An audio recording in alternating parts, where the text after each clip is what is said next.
So we're live on Facebook. We're streaming to the London Vegans Facebook group. And this is our monthly meeting for London Vegans.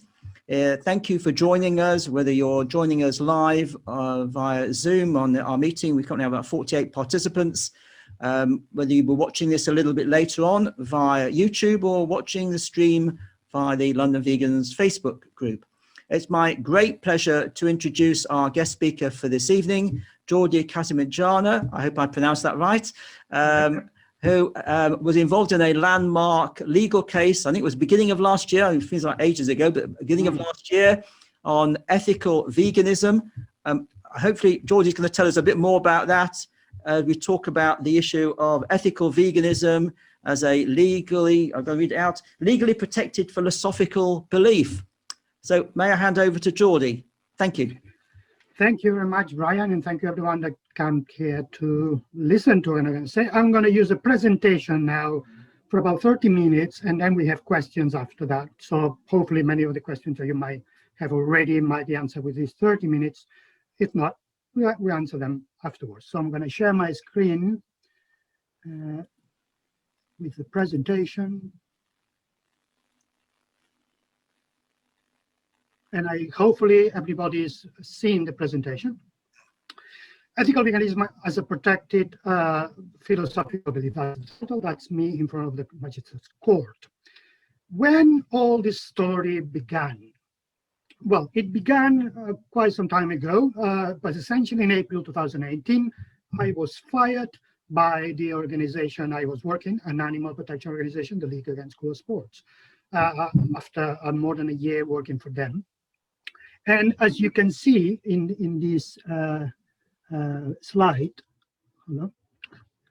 there was an issue with pensions. And the issue with pension was that in the UK, when you join any organization now, you are auto-enrolled into a pension fund. That's the law. Since 2015, that's the law.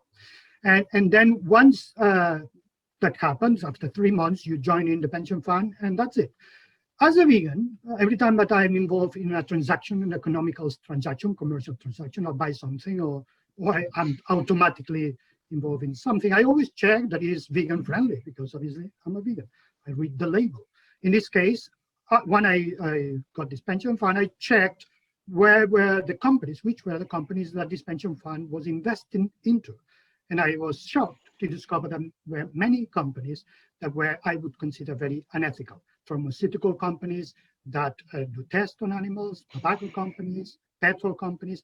So, and that was an animal protection organization having this. So I was quite surprised. So I didn't want to be contributing any percentage of my salary into these companies. So I immediately complained to my bosses. And that was the beginning of 2017. 2017? No, that was even, to the beginning of 2017. And that, for a whole year, there was a lot of complaining. Initially, my bosses said, yeah, this is something wrong. I don't know what happens. They said that was basically the previous management that had done that. They said they would change it, but a year passed and nothing was changed. I asked them my contribution should stop until it was changed. And through this year, I discovered that they were not stopped. I discovered many things were happening.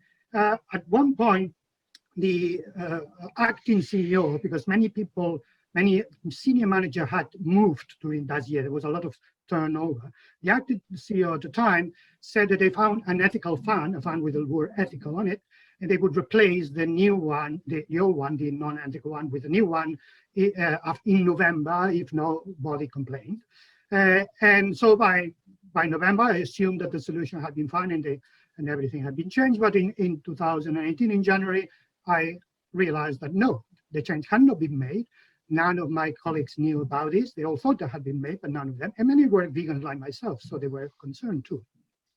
And with a long email conversation with a different acting CEO at the time, it became quite clear to me that this acting CEO would not inform the staff about what I knew.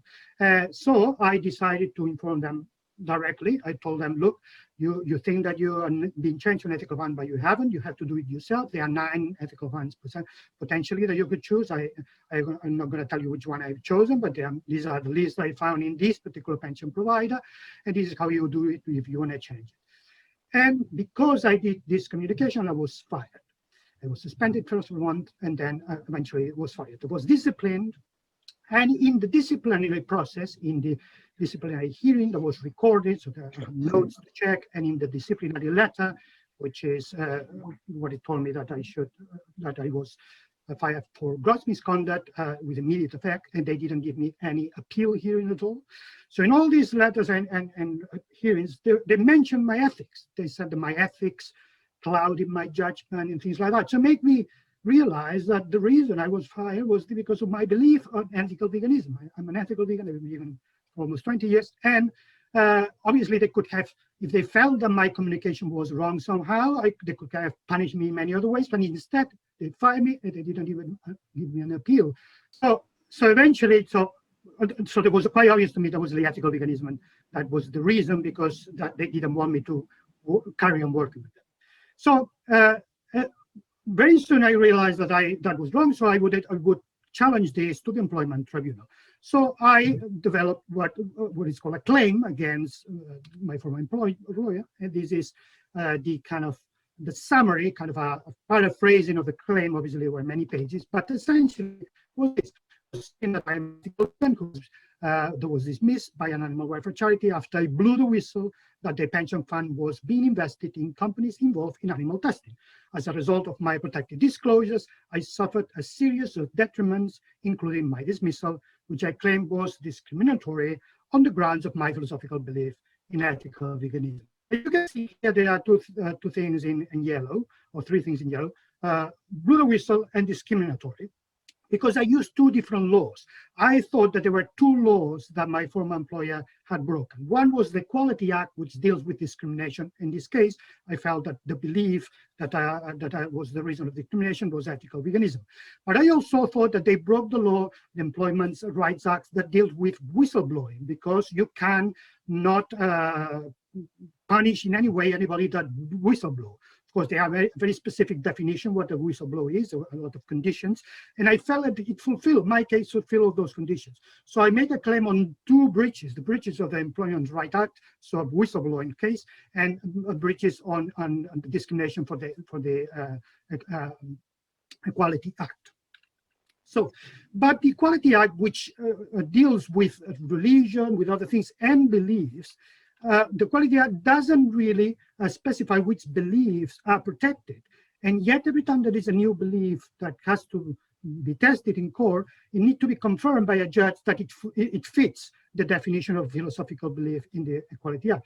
And I realized when I approached lawyers that nobody had done a case before me on the issue of veganism in general, or ethical veganism in particular. So there was a need for the judge to check first whether it qualifies, veganism qualify. And how it works, every time there is a situation like that with any new belief, the employment tribunal is the tribunal in charge to do this checking, and it does this through a pre-hearing. That means it's a hearing before the actual discrimination hearing, in which the only subject to deal with is this issue of whether the belief qualifies or not. Because obviously if it doesn't qualify, then my claim of discrimination doesn't apply. And my former employer, when I made my claim and they responded to it after 28 days, they immediately said veganism is not protected because it hasn't been protected before. Therefore, they don't accept that there was discrimination because veganism was not protected. So after, I don't know what's happening here. After the pre-hearing, then is what is called the full merits hearing. The full merits hearing is the proper case where my discrimination issue, claim will be discussed. So can you see these lights coming through the screen? I'm not doing any of this. So can you see some lines coming? I'm not doing any of this. Yes, we can see it. Is somebody messing about? Yeah, someone's messing about. Yeah, people are being idiots, basically. Well, anyway, so the pre-hearing is essentially had to answer 2 questions. One is if ethical veganism fulfill all the characteristics that had been already defined by a higher court to see the difference between a belief that should be protected and a belief that doesn't, that shouldn't. And then whether I was a genuine vegan, because I could have said so and not be true. So that's what the judge had to do in the proceeding: check the conditions and check the belief that I had. When did it happen? It happened the 2nd and the 3rd of January 2020, after being postponed for reasons in Norwich Employment Tribunal, which is hosted in Norwich Magistrate Court, which is the image that you can see. And that day was quite unusual, because normally in employment tribunal cases, the judges listen to the evidence, goes away, and a few days later it produces a written judgment somewhere with the result. But in this particular case, the judge decided to give a verbal summary judgment on the same day, because the 3rd of January was the second day of the hearing, or the pre-hearing. The day before, he had to spend the entire day reading my evidence, more than 1,200 pages I produced. So he needed an entire day to read the entire thing. And so by the second day, the day that we had to give oral testimony, he didn't ask any questions, because he knew everything from the evidence. So he decided that he already knew what would the verdict be, and told us on that day. And as a consequences of that, immediately all the press that was around, just because this became already a story before there was a verdict, it kind of interviewed me at the end to let the world know about what happened. So, and everybody talked about my case, everybody in the world. So obviously the vegan media started talking about it. It was the first ones that started doing things. All national newspapers said that the judge had indeed confirmed that ethical veganism is a protected belief. Ethical veganism is a belief protected by law, the tribunal rules. I was in all the major newspapers. That was the next day or the day after that, everywhere. So from a national point of view, it was clearly that that was a landmark case, but it went as well to the ITV News, Sky News, the BBC, and the radios, all the radios, LBC radios, and it went beyond the UK. It went to Europe with Euronews. This is in Switzerland. This is in Portugal. This one in France, this one in Italy, this one in Spain. And it went beyond Europe. In America, Washington Post had a piece. In Russia, this is in Russia. This is in New Zealand. This is in Bosnia, from all places. This is in Turkey. This is in Israel, in China, in Korea, in Japan, in Peru, everywhere, really, everywhere. But even in places that were not just news, they were just people talking about my case, even if they were not necessarily linked to news, like in this website from Union talking about my case, or this Catholic website about the Catholic religion. Or the most bizarre one, perhaps, is this one, the African Medical Media Digest, the Association of South African Doctors. They were talking about my case. So who said that they would be interested about it.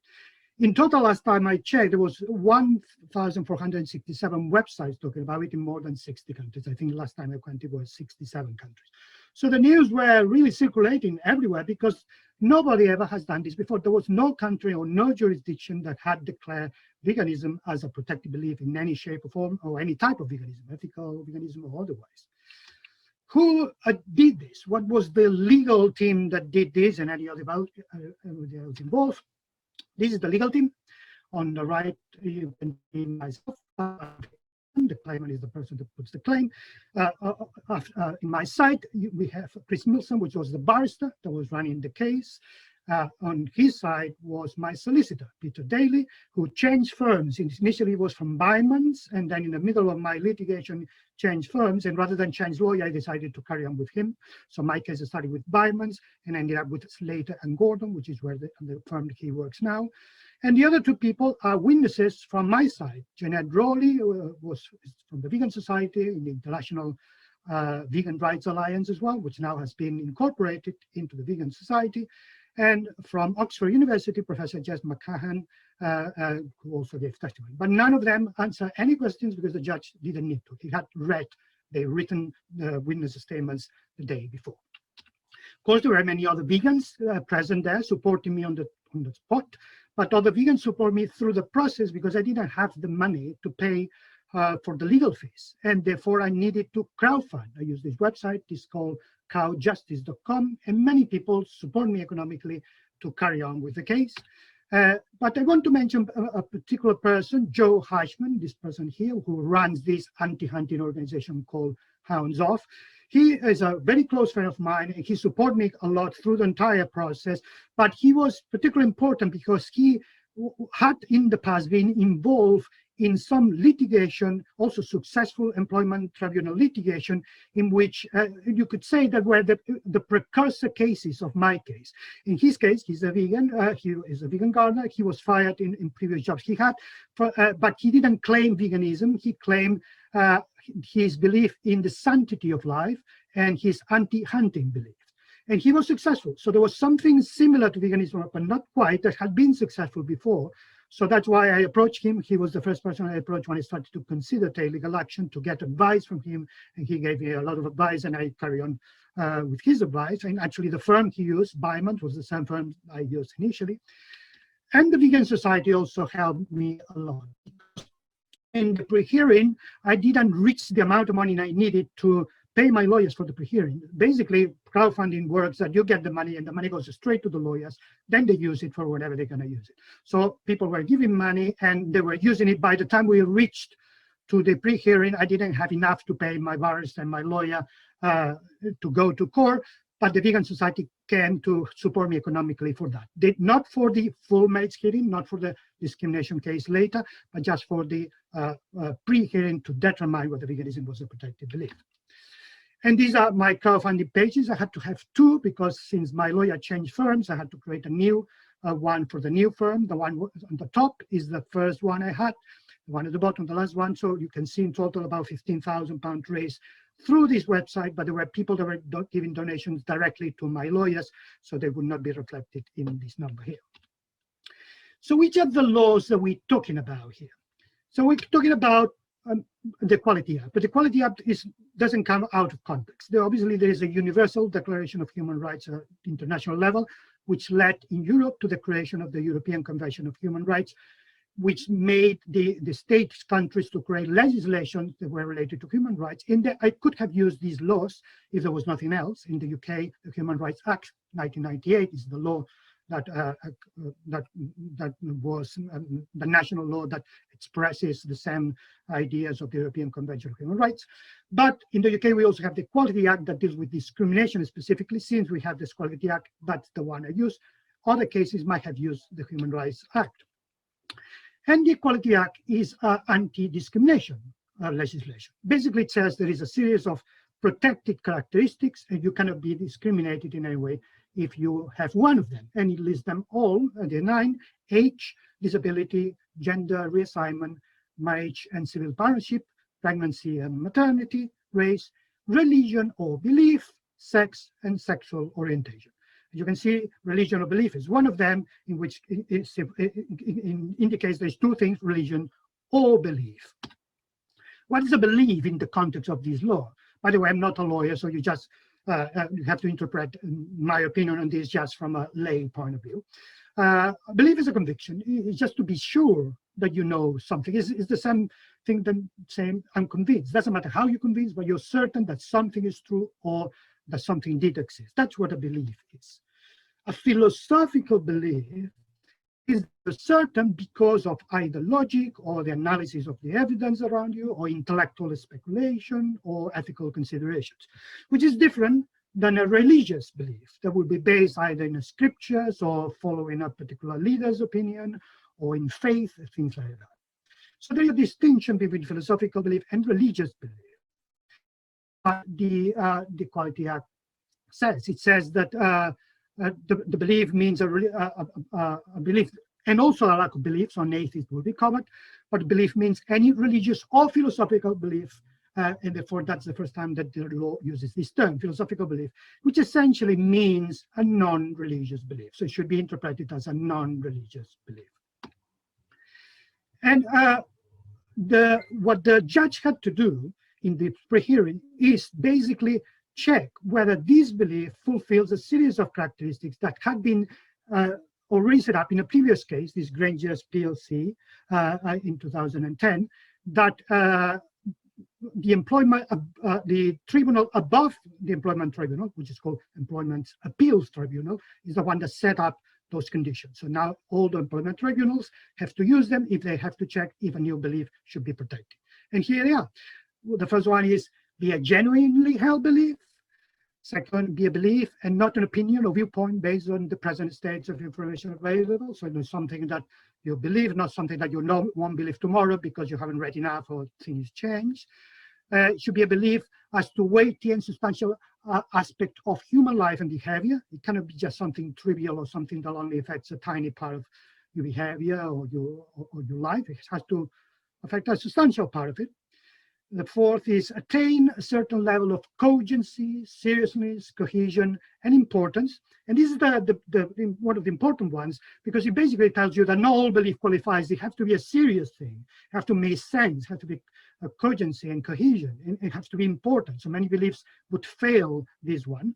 And the last one is the one that gives more of a social component of it, that it has to be a belief that should not negatively affect other people. It says, be worthy of respect in a democratic society and not incompatible with human dignity or in conflict with the fundamental rights of others. And many other beliefs that have been tried to protect in the past, they've been rejected because they fail this one. For instance, neo-Nazis, being a neo-Nazi group, you can say that's my belief that was rejected because obviously affect the rights of others, and many others will be affected by that. So that I will have to prove with my evidence that all these points are fully fulfilled in the case of ethical veganism. Protected from what? What is what the Equality Act protects you? Well, you can see here on the left is protected for discrimination, harassment, and victimization. Three things. Discrimination actually is divided into direct and indirect. Discrimination means that you're treated differently than somebody else, and you should not be allowed to do that. Direct discrimination is that you, as a person individually, you are treated differently than your colleagues or other people, but not necessarily everybody that shares the belief that you have or the characteristic that you have. But in this case, you directly being discriminated. While indirect discrimination is when everybody sharing the same belief that you have been discriminated because this organization or company or service provider has a rule or a regulation that already that rule is discriminatory, already says we don't accept people with your characteristics and things like that. And that would be indirect discrimination. That means me and everybody else that like me shares that characteristics, they're all affected because it's a rule that of the organization that is what causes the discrimination rather than the attitude of a particular person or boss. Harassment is having a behavior that an unwelcome behavior, something that happened to you that you don't welcome it and you feel stressed, you feel bad about it, you feel degraded. It doesn't cover anything that you feel bad about. It has to be anything that most people observing the situation will agree that is a bad thing. So it should, if you're very particular about something and only you are feeling offended about this, that would not cover. It should be something that everybody observing would realize, yeah, you've been harassed. It's a clear case of being harassed. And victimization is when, after you have complained that something happened to you, you've been harassed or you've been discriminated, then something worse or something more negative happens to you afterwards. So it's the consequences of you complaining. So you are victimized if you get something bad because you complain. In my case, my claim cover all of this. I claimed I was direct, indirect discriminated, direct discriminated, I was harassed, and I was victimized. So all of that was part of my claim. And which organizations or society groups cover the Equality Act? Well, it covers the workplace, any workplace. It doesn't matter if you're a contractor or you're an employee. It covers you equally. It covers premises as well. For instance, a landlord and a tenant. So a landlord cannot discriminate against a tenant. It covers services, public or private. Private services could be a pub, or could be a hotel, or public service, a prison or a school. But it only covers Great Britain, doesn't cover Northern Ireland. So only England, Wales, and Scotland. So what did the judge say on the day, and then later on written in written judgment? Well, this is the first page of the written judgment that we received few days later. It was about 12 pages with a lot of details of how all the conditions were fulfilled and how I was indeed an ethical vegan. But remember, I've been talking all the way through all the term ethical vegan rather than vegan. This case doesn't cover anybody that claims to be a vegan, only covers a genuine ethical vegan. So somehow the ruling had to define what is an ethical vegan and what is not. And so the slides that show that, the paragraph 13 of that ruling is the one that says that there is a definition of the vegan society, and then lists the definition, a philosophy and a way of life, which seeks to exclude, as far as possible and practical, all forms of exploitation and cruelty to animals, etc. The one that many of us use. So this is the one I use. When in my claim I said I am an ethical vegan, and I use this definition to define my belief. So the judge noted this, and then basically said wrote several paragraphs saying that he understood what it means. Unethical vegans could be said to be moralistically oriented and opposed to all forms of exploitation of all animals, and embody a genuine philosophical belief concern for all sentient life. And it's clear that veganism is living according to a belief or a conviction that is wrong to exploit and kill living beings unnecessary. And eventually, at the last point, the 16 says, the philosophy defined by the vegan society is clearly the one that the claimant adheres to, and that constitutes the basis of his philosophical belief. Basically, what he's saying is that he accepts that anyone that shares the same definition that I do will be equally protected. Since I use a definition that is not just my way of looking at it, is the way that the vegan society defined it, and that definition has existed since 1988, anybody that shares that definition, which is what an ethical vegan is, as opposed to a dietary vegan, so anybody will be protected in the same way I was. So that was what this judgment made my case applicable to all ethical vegans, and therefore to everybody that follows the definition of the vegan society. If somebody doesn't follow that definition, for instance, somebody only uses veganism in the diet, then this case doesn't protect them, but doesn't mean that you cannot be protected. It means that you will have to go through the same process that I would have, I won if you claim being discriminated because of that belief, and you have to go through a pre-hearing, and a judge might have to look at it, and the judge might say yes or might say no. And it's a high probability that might say no, because in this case, the same judge had a case before mine that was dealing with the issue of vegetarianism. And the same judge ruled that vegetarianism is not a protected philosophical belief. Veganism, ethical veganism is, vegetarianism is not. So therefore, dietary veganism, which is kind of in between, we don't know what another judge might say. But definitely ethical veganism is. And this is the last paragraph on the entire document. It says, I am therefore satisfied, and I find it easy to conclude that there is an overwhelming evidence before me that ethical veganism is capable of being a philosophical belief, and thus a protected characteristic under the Equality Act 2010. And look at these two things. One is easy to conclude, there's no doubt, and overwhelmingly convinced. So therefore, it's a very strong case, and it was not appealed. And because not appealed, because it could have been appealed, and another judge would have said something different, and the whole thing would have gone to the Employment Appeals Tribunal, the one above. That didn't happen because there was no appeal, there was no contention from my employer, my former employer, and this judgment is so strong, written in so strong, that it's unlikely there will be anybody challenging it in the future. So what happened with my full merit hearing, so the actual case of discrimination? What the pre-hearing allowed me is to carry on with my case of discrimination. If that had failed, if the judge had said, no, the ethical veganism is not a protected belief, I still could have gone ahead, because my case also had to do with whistleblowing. And remember, I used two laws, Equality Act and Employment Rights Act. So I could want them for both, or for one or the other. So that would have been giving me the only option of choosing the whistleblowing side. But the judge said, no, that ethical veganism is indeed a protected belief, so I could use both.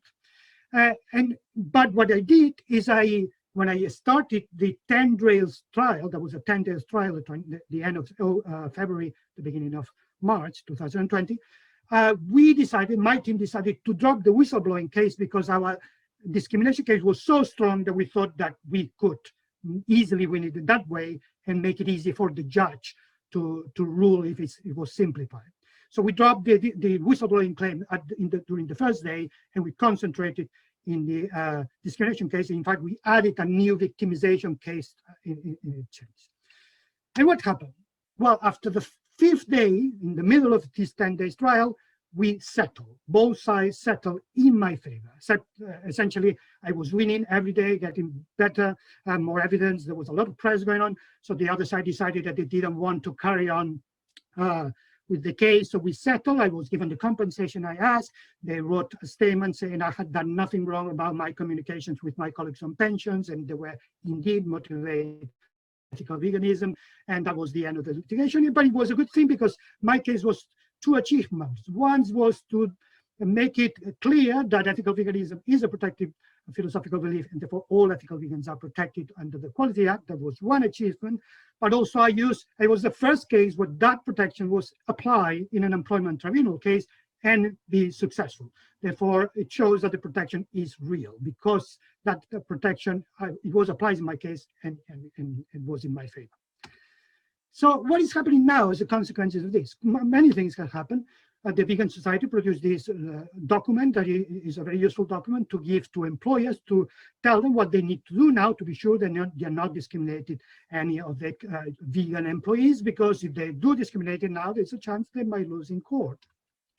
There were many people talking about changes. For instance, many HR companies, human resources companies, contacted their clients, many employers, telling them what they need to do now, telling them you have to take vegan seriously now because this is a serious thing. So there was a lot of communication on that.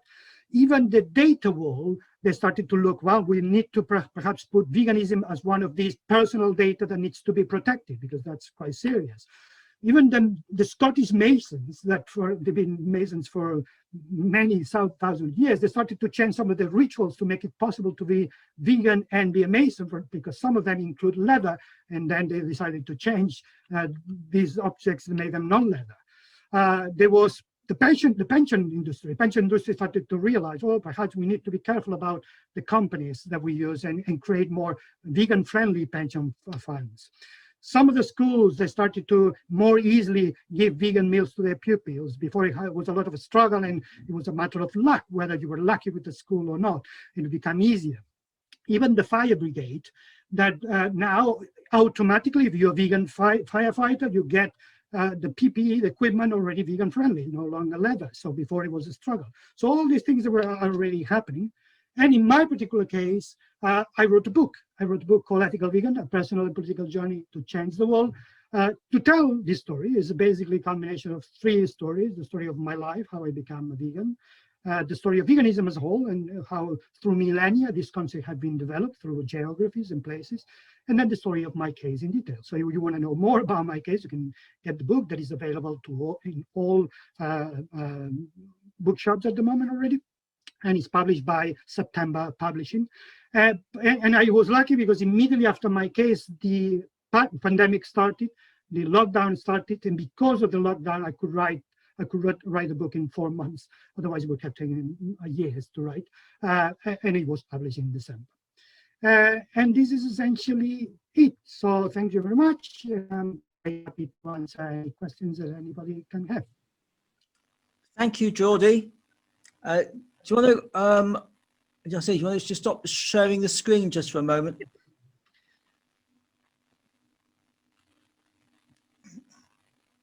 Let's have a, we've got, there's one question that came through on the chat, which is from D, which is, would it be applicable, you know, this is in terms of, you know, the sort of equal rights. Would it be applicable for people who may have concerns about the possible contents of a COVID vaccine and who may not wish to take it? I know at the moment there's nothing that's mandatory. Yeah, I would say no, because taking a vaccine or not taking a vaccine, this is not a matter of an employment tribunal case. So you're not gonna, unless you make it compulsory. If they make it compulsory and then you're fired because you didn't take it, then it could have been relevant. But at the moment, it's not compulsory. So they are talking about saying that those employers who will not allow, they may say that an employer has the right to discriminate against employees who do not want to have the vaccine. Right. Well, so the issue of not wanting to have the vaccine or not is not a black and white issue from an ethical vegan point of view. You will find that many ethical vegans decided to take the vaccine and other medical vegans decided not. In cases of medicines, when there is no alternative or when there is a public health issue, veganism doesn't tell you what to do. So basically, vegan use its own conscience. From that point of view, it will be very difficult to argue in an employment tribunal case that you negation of taking the vaccine is what any ethical vegan would do, because that is what you would have to prove. And on that basis, it will be easier to prove by the lawyers of the employer, and many ethical vegans don't have the same attitude. And in fact, in the actual concept of ethical veganism, it says in the definition, in my case, as long as practical and possible. And the practicality and the possibility of the definition would be used as a way to say some vegans are allowed to make the choice and without being in contradiction of that same definition. So it would be difficult to win a case on the basis of that alone. But if that's just part of a bigger picture, there were more examples while your employer had already pointed out that you're vegan and being happy about you, and then perhaps a combination of factors that all together that shows that there is a discrimination beyond the issue of vaccines, perhaps that is relevant. But in the point of the vaccine itself, I don't think it is. I'm not a lawyer, by the way, so I might be 100% wrong here. But I don't think it would be an automatic case that wins, but it could be. And there's pointed out a couple of people that there's no animal ingredients in the vaccine, and I mean the Vegan Society have stated that it's okay.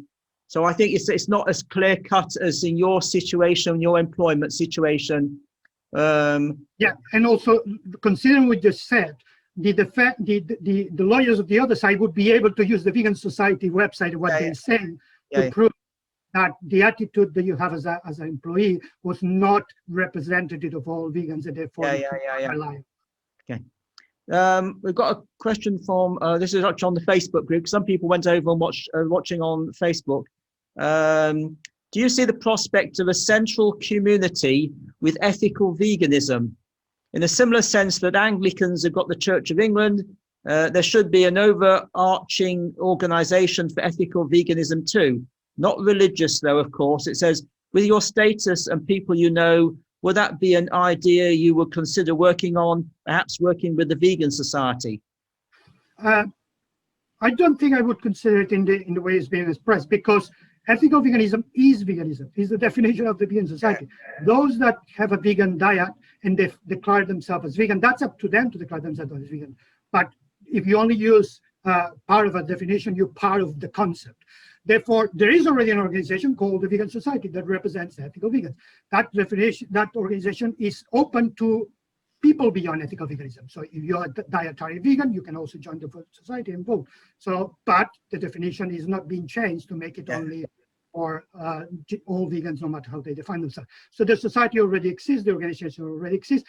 I haven't really, in my book, if you read my book, they haven't redefined veganism. I use the same definition that the Vegan Society, and I explain how through history we ended up where we are with that definition, and therefore everything that the person asking the question asked for has already happened. Now, in the case of myself, I don't think that veganism is anything beyond what the Vegan Society, ethical veganism in particular, Vegan Society says. So I don't think it's a religion in any way. I don't think it's a creed in the exact same of the term. It's a philosophical belief, as is, for instance, feminism, environmentalism. So you can be a vegan and still have your own religion. You can be Jewish vegan, you can be Christian vegan, you can be Muslim vegan. So if it was something similar to a religion, it would then imply that you will have to abandon the other religion that you had before. So therefore, I don't think it requires to go beyond what it already is, which is a civil, secular concept based in a philosophical belief of doing no harm to any sentient being and do as much as you can to avoid doing harm to sentient beings. You just study that. So that the loose association, not communal, is all I mean. Anyway, that's there's another question, a bit more controversial for you personally, which is this is Junio says, thank you for your everything that you've done, but regarding your book, I noticed it's sold on Amazon. He has personally a strong ethical position against that company. Was it your decision to sell the book on Amazon, or was it being a commercial decision, or what happened? No, as you know, I write the book. I'm not the publisher of the book. I've had no control about the publication of it at all. And Amazon sells it because Amazon bought it. So like anybody can buy a book and sell it. I'm not, neither the publisher is able to stop people that buy the book to sell it. So that's what Amazon does. Amazon sees something, buys it, and then sells it for whatever price they want to say. So there is no, Amazon could sell any vegan product if they want to. They buy it and they sell it. Okay, so interesting. There's no, I have no control whatsoever. But even if I had some control from a publishing point of view, the fact that they sold in Amazon, that doesn't mean that I am promoting it to be bought there. People can buy it there, but they can buy it in many other places. So it's available everywhere. People don't have to choose Amazon at all if they are concerned about it. They can choose any other. They can go direct to the publisher, or there is an equivalent of Amazon. It's called the bookshop. It's also an online book selling, but is ethically better and supports the small bookshops. There is a 10% or some percentage of the profits going to them. Thank you. That's very interesting. I mean, I didn't know all that. Any other questions from those who are participating live on the Zoom? Any questions for those who are watching on the Facebook group? Let me just have a look through if there's anything on here. So what's your next, having done the court case and the book, is there anything else that you're now getting involved with in the line of ethical veganism? Well, at the moment, obviously, the pandemic has stopped many things. And I've been publishing the book that took me the entire last year, and now I'm promoting it as much as I can. So I'm writing blogs about it. I'm writing blogs about other things. That's the other thing I can do in the current situation of pandemic, is still in lockdown. And of course, there are many organizations that in a normal situation, they might have vacancies where I could have applied, but all the number of vacancies in animal protection and charities have been going down a lot. But I'm open to whatever. I like to protect animals. I like to work on veganism and ethical veganism. Nothing is specific in the horizon. Everything is possible. I guess you'll be a speaker in great demand at various, I mean, had we not all been on Zoom, I guess you've been traveling the world talking about your exploits. And in a way you could say it's better this way because you don't have to travel on an airplane. Yes. You can all do it all from home. And I have been doing quite a few of these talks and quite a few of videos. It's been convenient and it reaches quite a lot through internet. But without the pandemic, I probably would have been doing this, but in a much more physical way. I've seen a few questions based on what was in the news about you at the time, but what's the most challenging question that you've had? Because there was one about, there's one about, do you use the bus, you're not using the buses or something, or because of the distortion of what was in, they put in the newspaper to get a headline. But what's the most challenging or unusual question that you've had? Well, challenging, there were many, in the sense that there was no question I felt uncomfortable answering or I didn't want to answer. There was a lot of corrections. There were a lot of simplification of my case, getting it wrong. At the beginning, people assumed that I wanted to make veganism a religion, and the questions were all about that. So I had to explain that was not the case, and I talk about in the book. So I talk about things that I had to explain a lot during the media interview, just to make it clear and to have it written there. There were also exaggerations or people not understanding quite the way I do things. For instance, in transport, I take care about which transport do I use? As in anything I choose, every time I try to choose the most vegan-friendly option, including whether it will be a train, and it is not going to be the same in all circumstances. So, for instance, if it's a part of the year that are many insects out there, I have to be more careful than other parts of the year, like winter, that there are not insects out there. So I make all these decisions from having to do that and choose the one that minimizes more my impact to animals, even accidentally. The headlines of the newspapers is the guy that doesn't take any bus. Yeah. So I do take buses if that's the only option. But if I have a better option, I choose the better option. Why should I just only take a bus if they have a better option? These are the ones I had to repeat again and again. But there was not any problematic one in the sense that they caught me in a bad compromising situation that I didn't know what to say. There are many questions and many issues I discuss in the book that are gray areas in veganism. And some of them I have an idea what to do, and others I don't have an idea what to do. And I say it in the book in this way. Some gray areas I have thought about it and read and make a decision. In others I'm still thinking about it. And therefore, if that's one of the questions, I will honestly answer. And that is essentially what any ethical vegan would do. So I'm not different than anybody else. There's not a rule book of what an ethical vegan is. It's just a definition, and then you manifest that veganism in any way you can according to your circumstances. So the belief is the same, is what is defined. What is different is how you manifest it. But have you become more ethical, if you can actually become more ethical, because of the court case, because you've become very mindful that people are watching you, because you've got the book out and everything else? Are you more mindful of what you're doing than you would have been a year or two ago? Yes, the answer is yes. Yeah, and that's a good thing. So I'd recommend everybody write your own book, so then you can be criticizing you. It's a good way for me to settle the foundations of what I knew at the time. Also a good way to learn more, because I had to research for the book, and then I learned more.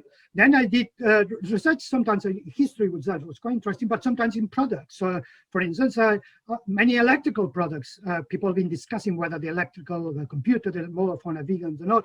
And I heard all these discussions, but I never looked at it deeply. But I had to look at it deeply and contact the manufacturers of the products I have and check whether all that I would never have done it. But it's true that if I would be out there, if there was no pandemic going on, I would probably be more careful in my choices because there might be people that recognize me that I don't recognize them. And I don't want to fall into a contradiction, but I would fall into contradiction like any human being. Yeah. I will sometimes not think about it, sometimes my mind is on somewhere else, but it's good to have a reason just to push you towards being a better ethical person. So I welcome it. Thank you. Anna has said, in your book, you mentioned the concept of blood footprint, which she supports. Do you think that one day it could become a mainstream concept? I actually think it would be useful if that's the truth. And that's why I produced it, because I think this might help. Because if you remember a few years ago, people started talking about carbon footprint. Most people didn't know what it meant, and it required a little bit of explanation of how carbon dioxide creates the greenhouse effects that affects the climate, and then how you measure it, and how you and each activity has a price to pay in terms of carbon dioxide. And now everybody gets it. It's quite easy to say this has a high carbon footprint or a lower high carbon footprint. Everybody understands that means it's more environmental friendly or less. So it's an easy tool. So I thought, well, you can create this concept that is the same, but rather than affecting global warming, affect the life of other creatures. So a blood footprint in my book is a measure of the suffering of an animal. So something has a higher blood footprint, there will be more animal suffering involved, either in form of death or suffering in any shape or form. And if you could assign to any product a number or quantify it somehow, you'll be able to compare products with others and say this has a higher blood footprint, so it's less vegan friendly than others.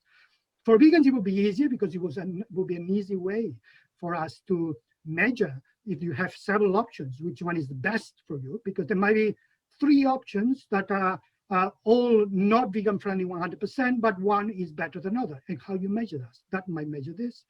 but it's also actually easier to communicate veganism, to explain people when they try to tell you, oh, but what about the insects that are killed when the vegetables you eat are harvested? They try to put you into all these situations, and then you can go back and say, look, if you understand that the concept of carbon footprint means somebody has a low carbon footprint as opposed to 100% zero carbon footprint, and it still is a good thing, you should accept that somebody having a low blood footprint is also a good thing, and you don't need to reach to zero. So we don't need to reach to zero because it's impossible. We could, if we would, we could, but we can't.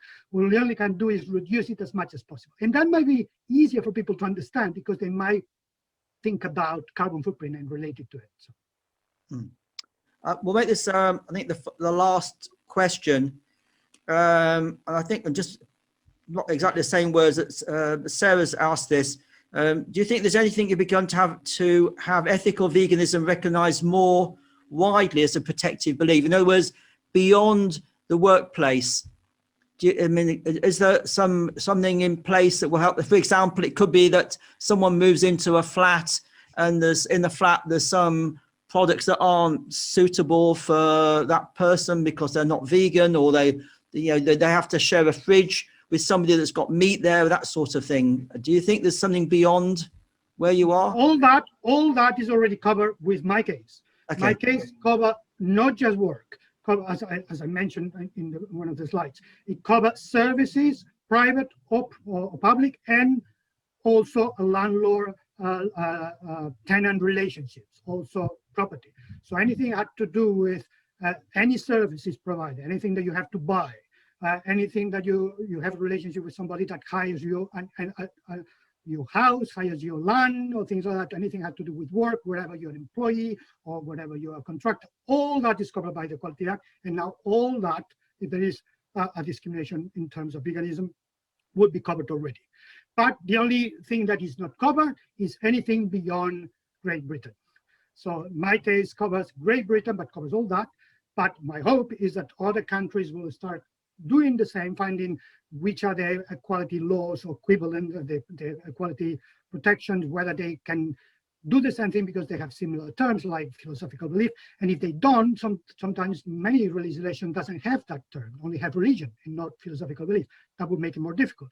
But sometimes they have other words that could be creed. Creed is not quite a religion, but it's closer to religion, and perhaps creed could be argued. And in each jurisdiction, people might argue differently. And if there is a country that doesn't have beliefs are protected, you could do a campaign to change the law, to amend the law to include philosophical belief. And the fact that in the UK it works well in the sense that not all beliefs are accepted, only the good ones. So far, all the ones that have been accepted by the tribunal are the ones that I would accept if I was a judge, and all the ones that are rejected are the ones I would reject. The bad ones, xenophobia, Islamophobia, all these being rejected, and the good ones, pacifism, environmentalism, all these have been accepted. So the system, all these rules, and the fact there's a judge checking them, seems to work, seems to filter out. Therefore, we have proven somehow that there's a system in which you can incorporate philosophical beliefs into equality laws. And then if that happens, then there will be a case in each place, or it will be the first there, and we could carry on doing this. And that's not the end of it. Then you can use this as a method just to lobby government to make policy changes that make a vegan life easier, or just go beyond. You could say, well, a default meal for any public government, a public body should be the vegan meal, or airlines should have a default food vegan meals. There's a wall of policy, changing rules and regulations that has been opened with my case, but hasn't been closed. It's just a wall of possibilities. And many organizations could now, if they want to, dedicate time and energy and stuff in getting these policies done. Thank you ever so much, Jordi. I'm going to move the spotlight so to see the ones that are still here, but gallery view. There's still a few of us here. There's 17 people watching through our Facebook group. I'll just say a big thank you for speaking to us. If you like to put, not on here, but for those watching on Facebook, we'll put the link to your book at the end of in the comment section or in the details. Likewise, for those who'll be watching on YouTube, we'll put the link to the book as well for those that want to get the book. Thank you all for participating, and hope to see you all at some future meeting. I'll just say a round of applause for Jordi. Thank you. Bye. That was